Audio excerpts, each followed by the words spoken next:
Good morning and welcome to the UCLA History Department Commencement Ceremony for 2012.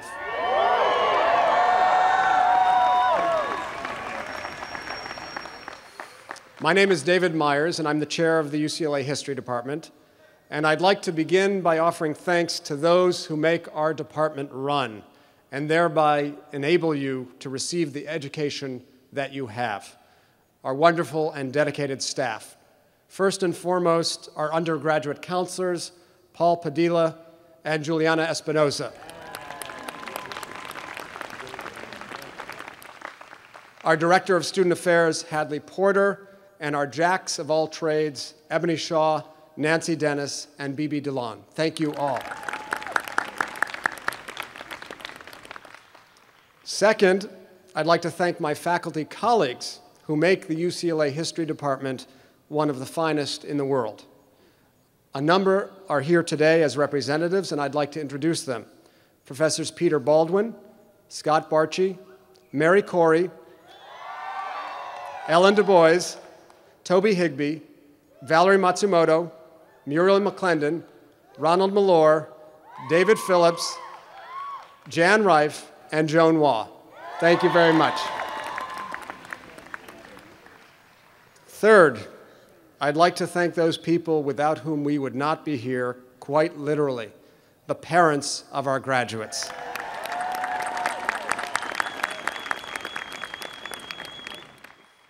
And a special thanks to one subset of our parents here for whom today is your day, the fathers of the graduates. Thank you for giving up part of your Father's Day to be here. You have raised, nurtured, cajoled, challenged, and inspired your children. You have shared them with us, and it has been a singular pleasure to teach them. You deserve great credit for all that you've given.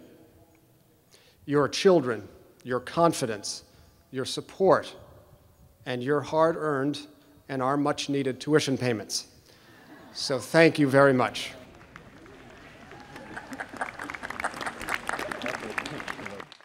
And a final thanks to you, our students. You are the living pulse of our department. It is you who make the experience of teaching so worthwhile. It is your passion, enthusiasm, and curiosity that replenish ours. It is your diverse pathways that spread historical knowledge to all corners of our society. And we are thrilled to honor you. Today's ceremony has multiple meanings. On one hand, you are reaching the end of your journey as UCLA undergraduates, and we mark your departure with a tinge of sadness. On the other hand, you are beginning an exciting new phase of your life. It is no surprise, then, that we call this ceremony commencement. Of course, it sounds better than termination, but more importantly, the name reminds us that you are about to commence a whole new set of adventures. And as you do, you may well be asking yourselves, and your parents may well be asking as well, what does a history degree do for me today? Well, it not only allows you to impress your friends with arcane knowledge about many parts of the world, but it makes you an informed participant in important societal debates. It not only enables you to write a good essay, but it gives you the critical thinking and writing skills that will facilitate your transition to your first jobs. And it not only gives you the tools to understand the complex array of forces that make up a single moment in the past, but it allows you to translate those tools into problem solving in the here and now by placing in context, breaking down, analyzing, and then seeking creative remedies and answers. Some of you may wonder whether history can play that kind of role, but I hear it from our alumni all of the time, from teachers, lawyers, government workers, bankers, entrepreneurs. They tell us that their historical training was key to their professional success, and that history matters out there in the broader world. So follow in their footsteps, use the skills acquired here to your advantage, and bring more historical knowledge, perspective, and nuance with you out there in the world. We will all be better off. One person who has done so to extraordinary success is today's commencement speaker, Chet Pipkin. After graduating from Lawndale High School, Chet entered UCLA and began to study history. He was here for a relatively brief spell before leaving to explore the world of business. But significantly, Chet never left history behind. He learned to think like an historian by taking stock of major historical changes. In particular, he understood that he was living through a moment of great historical change, the personal computer revolution, and he sought to act on it. Chet combined his historical awareness with an innovative entrepreneurial spirit. He spent time learning his technological chops on Hawthorne Boulevard in Hawthorne, which was a kind of Silicon Valley for hardware in the early 1980s. There he observed the mushrooming growth of PCs and grasped the importance of connectivity. He experimented with his own hands, making cables to connect distinct PC-related components, and then founding in 1982 a company called Belkin that produced computer cables. 30 years later, Chet serves as CEO of Belkin International, which has over 1,000 employees and sales of over $1 billion. We could go on and on extolling Chet's business acumen, which is legendary, but I want to return to history. Chet is and remains an avid lover of history, especially the Civil War. Perhaps more importantly, he learns from history to solve problems. In fact, he is one of the best problem solvers I've ever met. There's nothing like going to a meeting with Chet, during which he sits quietly throughout a 45-minute presentation, at the end of which he will unfailingly commend the presenter for a fine job, and then proceed to lay out in succinct, lucid, and brilliant fashion the 5 key problems, followed by the necessary steps to remedy them. We are fortunate that among his many public commitments, Chet has lent his extraordinary problem-solving talents to the UCLA History Department as a member of our Board of Advisors. We are in his debt for all that he has given. A final and contextually appropriate note about Chet.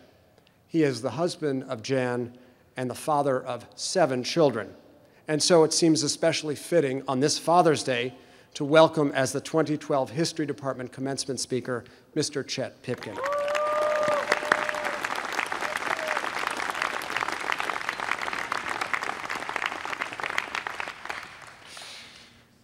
Thank you very, very much, David, for such a warm and lovely intro.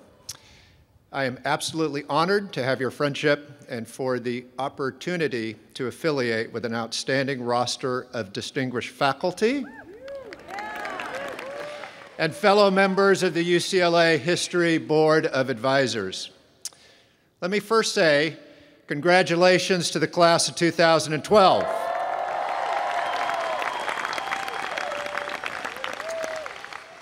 Congratulations to your parents, family, and friends. It's always appropriate to do a special call out to moms. I'm a little bit yeah, it's good. Some of the times they're stuck with a disproportionate share of the work of raising some of us. And today, I too would be remiss if I didn't do a special call out to the dads. I can't think of a better Father's Day present for your father than graduating from UCLA with a degree in history. Except maybe buying your dad a Belkin router. I'm delighted to be able to share in the celebration of your hard work, dedication, and achievements. Introductory bios are just fantastic, aren't they? They're sort of like the resumes we create. Even if we haven't done much of anything, they make it sound as though we have. They also neglect to mention the accomplishments we didn't achieve, like the one that David pointed out about me. While I attended here in the 1970s, unlike all of you, I didn't graduate. While I love and loved UCLA, I was in a rush, on a mission, and I felt like college was postponing my work rather than starting it. My biography doesn't always shout that out. Fortunately for me, I don't need to go on a lot of job interviews anymore, so I don't encounter too many challenges to my resume. I do, however, receive questions from peers in the marketplace or journalists who are meeting me for the first time. Common situation might go something like this. Journalist: so Mr. Pipkin, congratulations on the success of Belkin. Me: thank you, but it really has to do more with our people than it has to do with me. Journalist: okay, whatever. Tell me, as the founder and CEO of a major technology and consumer electronics company, you must be an engineer, right? Me: well, actually, no. Then you must be an operations person. Me: not really. I've got it, you're a finance guy. Me: no. Then finally, with some degree of exasperation comes the question, so what are you then? Well, I'm sort of a history guy.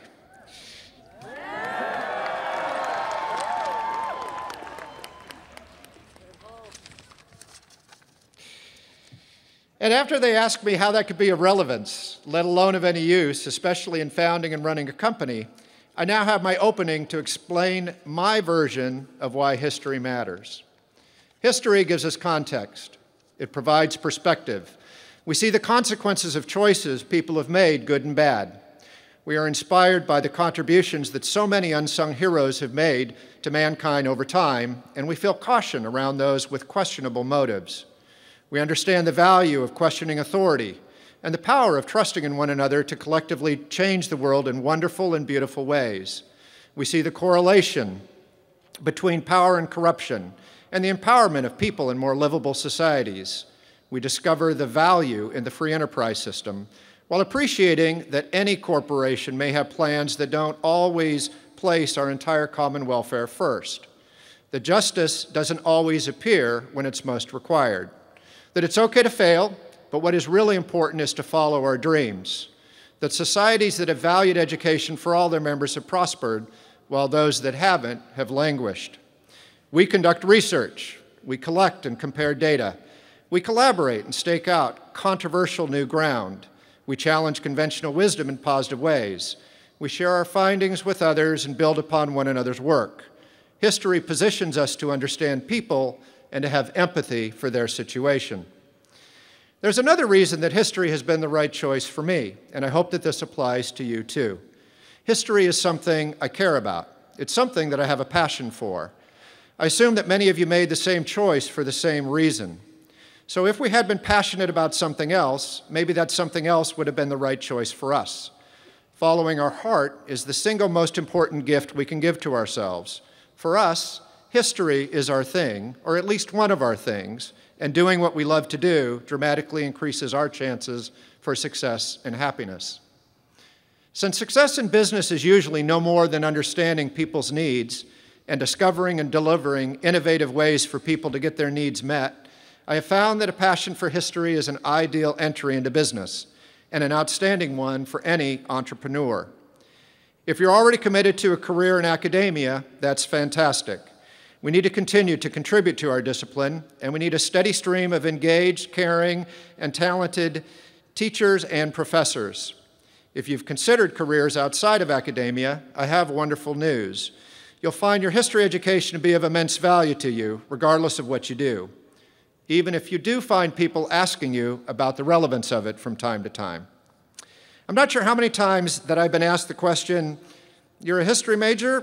What are you going to do with that?" Some of you may even be asking yourselves the same. For me, the answer is clear: anything and everything you want.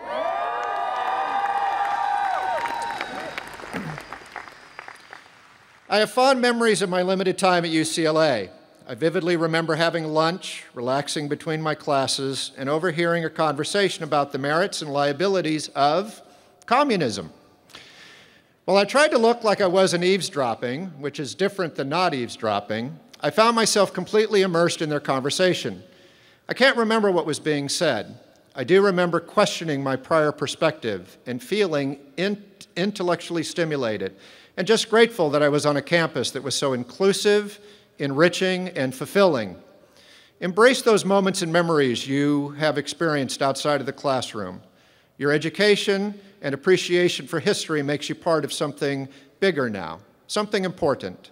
We understand how the collective good work of people has a positive impact on the world, help lead and inspire us to do great things as a global people, regardless of what your day job ends up being. Last week, I had the wonderful chance to have lunch with 4 of you who are graduating this morning. It was one of the highlights of my week. We talked a little about the uncertainty in the world at the current time, both at a macro global level and that nagging matter a little closer to home, the job market outlook for graduating seniors. I learned from all 4 of them. Zoe shared the sense of stability that a deep study of history provided to her, and how connected she feels to the heritage of France, simply by learning the language and history of the country. Not surprisingly, she was inspired by many members of our faculty, including Professor Hunt, who I understand is in Paris. Ethan shared the growth he has experienced being able to craft his own personalized experience with history, diving into the period following the Civil War and Reconstruction. Ben related his history from his family that is less well known, including how his great-uncle found himself to be the American chess champion in the 1950s, that his family has been immersed in union activism for decades, and that his grandmother was one of the progressives who convinced the administration at Brooklyn College to allow women to wear pants. Allie had the opportunity to interview and research the life of a Holocaust survivor who related personal stories that might not otherwise ever been documented in recorded history. Her dad was a hippie. Then it might have been an experience. I don't know for sure, but today I'm guessing that it's a badge of honor. These experiences are important because they represent our own experience with history. The fact is that we are history. We're immersed in the randomness of it, we're the contributors to it, and the participants of it. History is us. For those of you who are purists, you might be comforted to know that I haven't completely sold out to the private sector. I still love reading, discussing, experiencing, and immersing myself in history. Some of the times, these experiences are planned. I grew up watching the Vietnam War proceed on its tragic path. It played out every night on our television set at home. In our house, the position was that the U.S. was trying to enable democracy in the region, and as children, we could have any perspective we wanted, as long as it was that one. I adopted it, but I was troubled by the images I saw on the TV. 35 years later, I'm in Vietnam as a tourist with my son, Trevor, talking to the people from both sides of the war. They're friendly, they're curious and sharing what it is that they know and hearing our perspective. I vividly remember the U.S. propaganda from the 60s. I've now experienced the post-war propaganda of the Vietnamese government. People tolerate the small imperfections of their governments. Now Belkin does business there, and it feels like we belong, and that feels good. The randomness has also been interwoven throughout my life. My dad grew up in Depression-era Oklahoma. Some of his family migrated to California in the late 1930s. One weekend, I'm casually flipping through the pages of a National Geographic magazine. I notice a photo of what looks like one of those classic Dust Bowl migrant camps. I read the caption. It references Frank and Myra Pipkin and a few of their children. They are singing and being recorded with these huge microphones in 1940. I call my father and ask him if he recognizes those names. He says he not only recognizes them, he's related to them. It's his uncle, his aunt, and his cousins.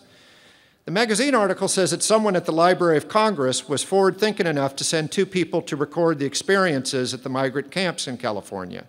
It turns out that Myra Pipkin was a prolific songwriter and a singer of folk songs in the camps. The note on the back of one of the photos says she was largely considered to be the prototype for Ma Joad in John Steinbeck's novel, The Grapes of Wrath. But the most amazing part of the experience was the look on my dad's face when he was hearing his aunt sing songs and to listen to an interview of her and to somehow try to get his arms around the fact that all this was on some kind of digital archive at the Library of Congress. An aunt he hadn't seen for decades who had died years before, and with experiences and contributions he knew little or nothing about. We are history, especially the stuff that doesn't make the headlines. And it works for business because these experiences give us insights on people we would otherwise never have.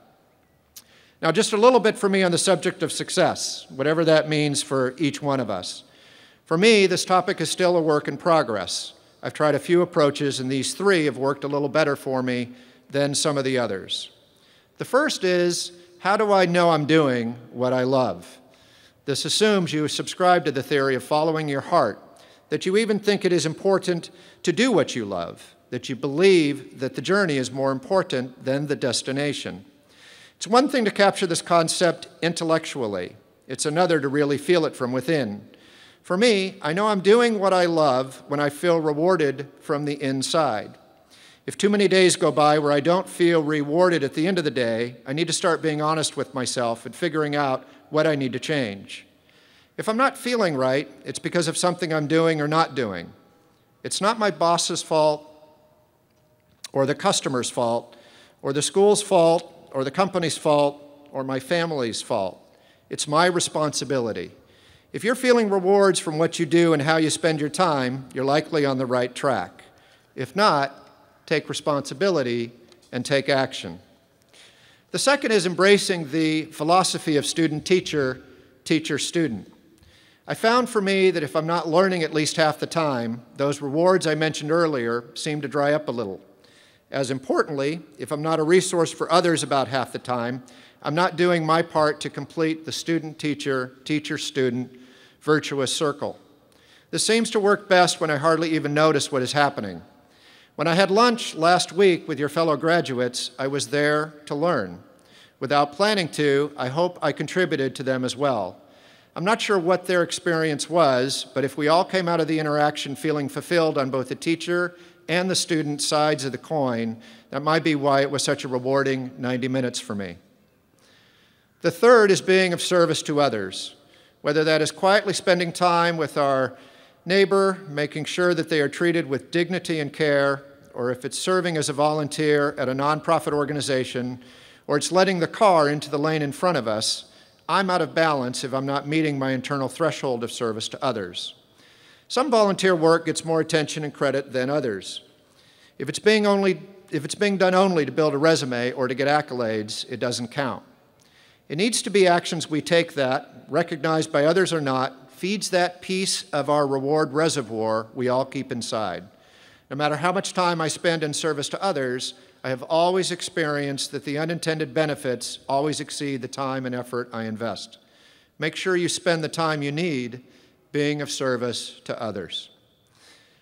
Before I go, I want to say thank you to my wife, Jan, my brother, Eric, and our 7 children, Lisa, CJ, Spencer, Trevor, Connor, Hunter, and Chandler. Whew. Most of whom have joined us, compromising their otherwise laid plans for Father's Day. I love each and every one of you very, very much. From my perspective, if you don't remember anything else about your UCLA experience, remember this.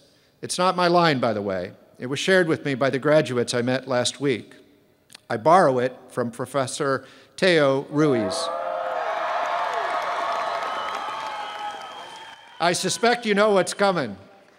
Do not postpone joy. Thank you and congratulations.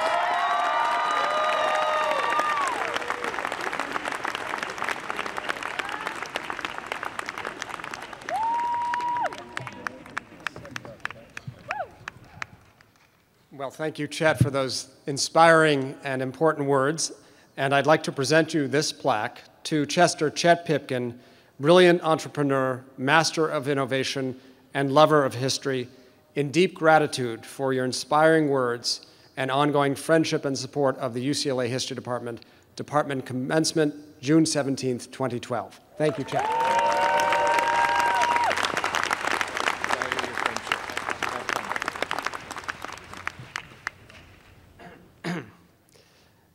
And now, to award department honors, it is my pleasure to call up one of our department's great teachers and scholars, our Vice Chair of Undergraduate Affairs, Joan Wall. Joan.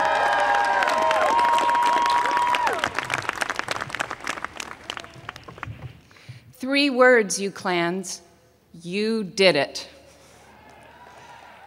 Good morning, history graduates. May I add my congratulations to you and to your parents, your families, and your friends on this great and long-awaited day. As Vice Chair of Undergraduate Affairs, I have been privileged to meet with many students outside of my normal, enormous classroom teaching duties, listening to your perspectives and concerns, and never once have I failed to be impressed by the quality of you, our majors. The fun now begins. My happy task in this graduation ceremony is to provide recognition of departmental honors. This is what I will do. I will read 3 separate lists, names. Doesn't that sound great? Let me explain a little bit. First, I will name those students who have completed a senior honors thesis. The History Department's senior thesis program is voluntary. Students choose to research a selected topic during 3/4 of work under the direction of a faculty advisor. The completed thesis, based on primary sources, is a testament to the student's character, his or her fortitude, and the dedication that is essential to sustaining a serious scholarly project. Second, I will identify the members of Phi Alpha Theta, UCLA's chapter of the International Honors Society. They sponsor faculty-student events and publish an undergraduate journal, among many other duties. Third, I will announce the names of the winners of the departmental awards. This information, by the way, is in your program. Every single one of the about-to-be recognized students have gone above and beyond the high standard that we ask of all of our history majors. May I ask the students to rise as their names are called and remain standing until the last one in that category is called. And may I ask the audience to hold their applause until the end of each recognized group.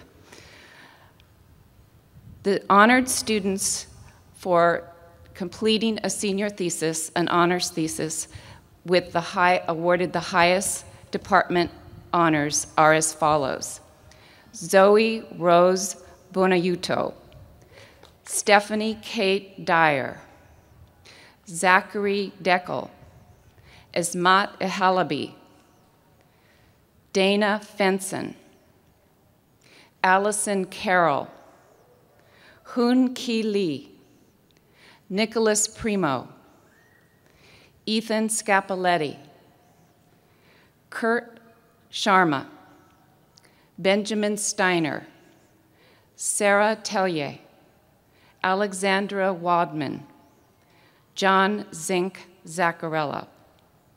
Thank you, students.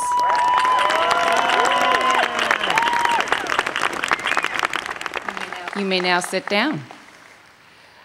Now I'm about to list those students who received departmental honors for their honors thesis or senior thesis.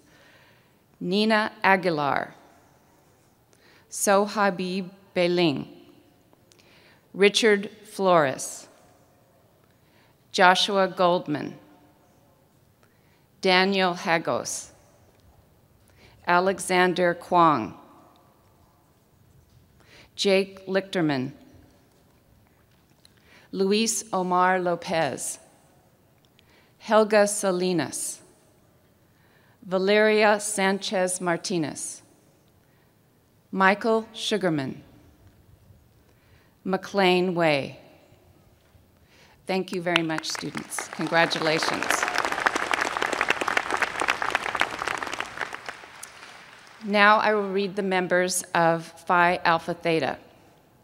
Maria Anthony, Beverly Ione Axon, Genevieve Ann Ayala, Thomas M. Beatty, Zoe Rose Buonaiuto, Jessie Cantu, Stephanie Kate Dyer, Taylor Edens, Dana Fenson, Samuel Gomez, Daniel Hagos, Faraz Halawi, Sanya Khalid, Soo-Jong Kim, Hoon Ki Lee, Nicola Max Loder, Luis Lozada, Kathy Martinez, Arthur Nieves, Eric Pina, Jonathan Rafaeloff, Samantha Robbins, Helga Salinas, Jung Jiyoung Seo, Tani Shields, Elizabeth Steeb, Benjamin Steiner, Annie Tang, Sarah Tellier, and Lee Whitehead. Thank you and congratulations.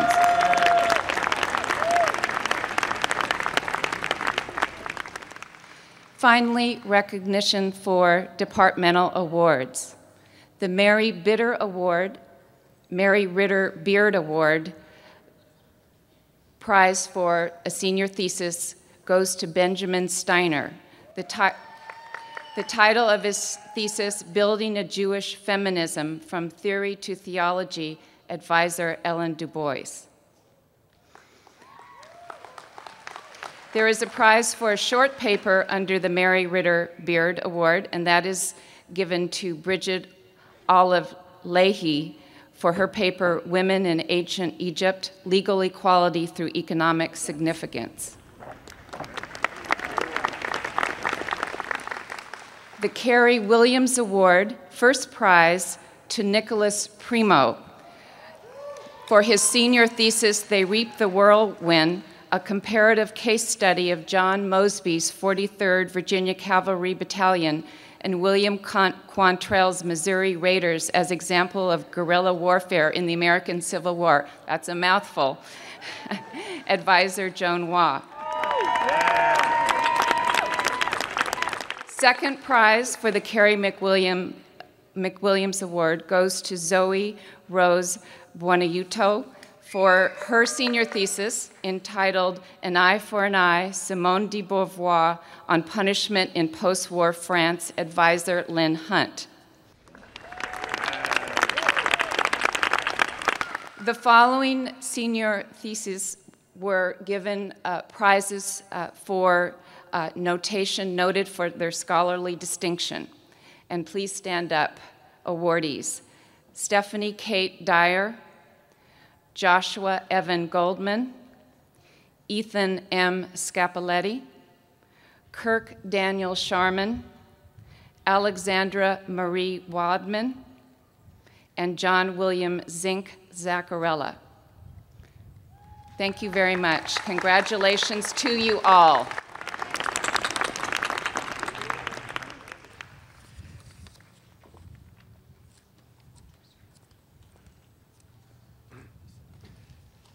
Each year, we pick a history department alumna or alumnus who has distinguished him or herself in ways that merit our attention.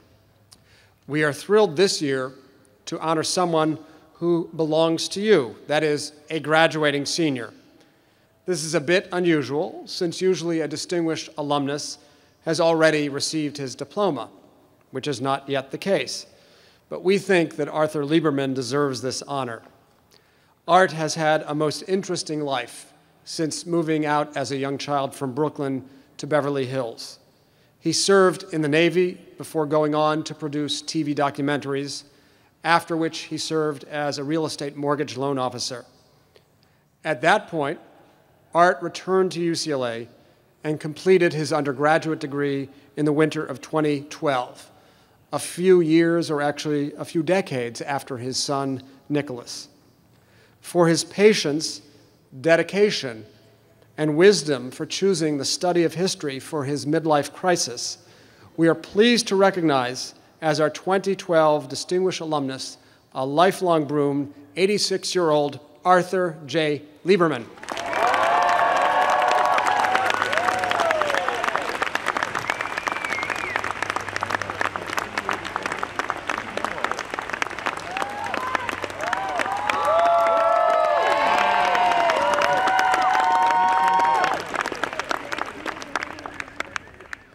I am absolutely overwhelmed.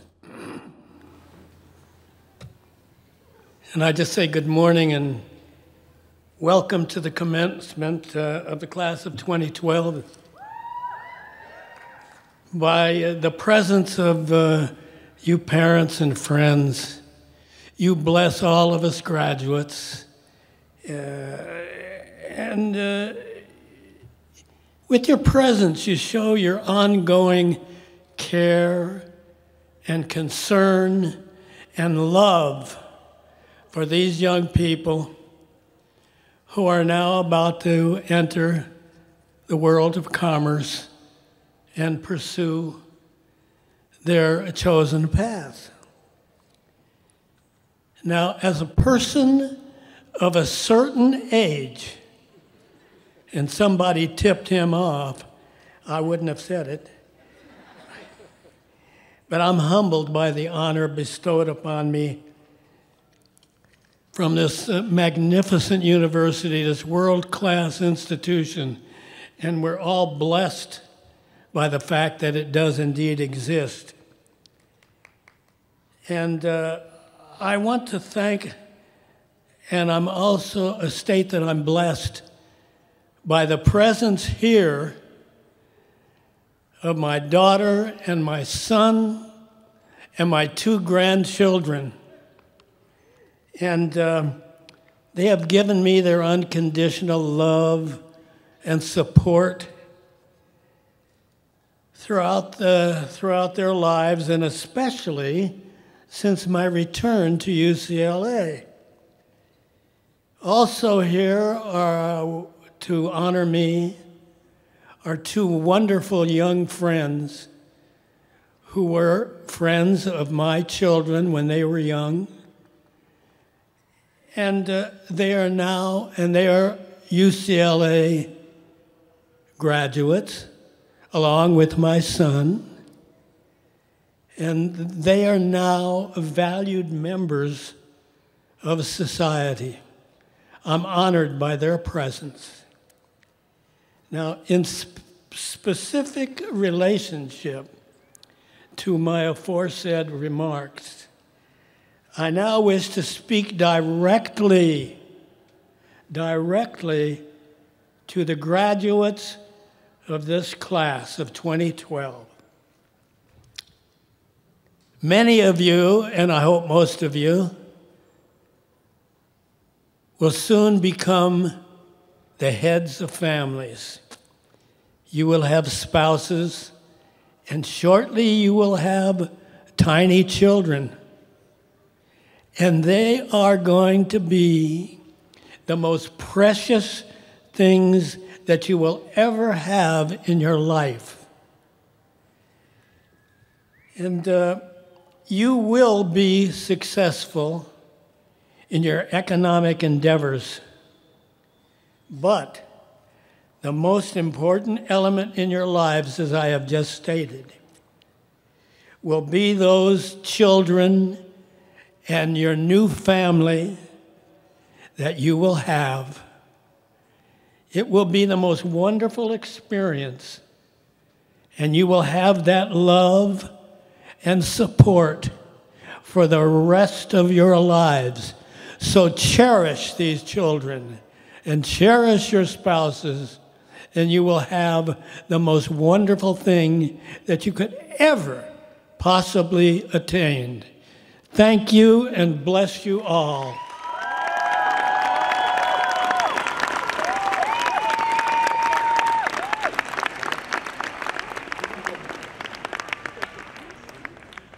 Wow, I'm going to get something. You're going to get something. I'd like to present our Distinguished History Alumnus Award to Arthur J. Lieberman, June 17th, 2012. This is yours, sir. Thank you. Wow. This is a Bruin. It's a Bruin. I've been a Bruin since the 1930s. Where in the world did all those years go? It's going to happen to you guys too, so don't laugh. See you all later. Bless you for coming.